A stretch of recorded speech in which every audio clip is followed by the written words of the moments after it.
ارمان صاحب مهرباني اریانا او خراسان زما لوی افغانستان. اریانا او خراسان زما لوی افغانستان. څومره ښکلی مې جانان دی، دومره ښکلی کابل جان دی. له ګلانو چې بهار دی، دغه ښکلی ننګرهار دی. له تا زار شمه لغمانه، ښې درې لرې پروانه په وطن له سره تیره. ته قوت لرې پنشیره، په وردګو مې نازېږم، په تعلیم یې ښه ښکارېږم، په غزني له سره تیر یم، بس په مړو کې د شمېرم، په زابل مې ښې سنځلې.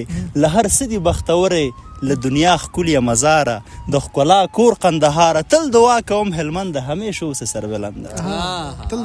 تل دعا کوم هلمند همیش اوسه سربلنده. واوره قنده او نباته، یه د زړه سکون هراته. دا چې هر ځای په هوا یم، زه شاهین یم د فرایم. یه ټپه او یه قربانه، یه روزګانه و جوزجانه. سرپل او سمنګانه بس خواږی له هر چانه.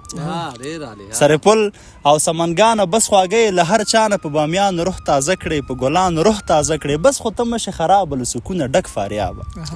بس خو ته مشه خرابه له سکونه ډک فاریابه. وا کندوزه چاریکاره چې مهیر نشه تخاره. په نیمروز کې مې جانان دی، تګ مې هلته هم ارمان دی. واوره بلخه او بغلانه، در روانم بدخشانه. بادغیس ښکلی دی که غور، فرق نشته لکه ورور. زار کونړ او نورستانه پرې راووره بارانه. بادغیس ښکلی دی که غور، فرق نشته لکه ورور. زار کونړ او نورستانه پرې راووره بارانه. پکتیکا کې جلغوزي دي ځکه خلک یې اناري دي. په پکتیا مې زړه ودان دی، دا خو زړه د هر افغان دی. که تنګ شوی له دوسته، یو ملګری کله خوسته.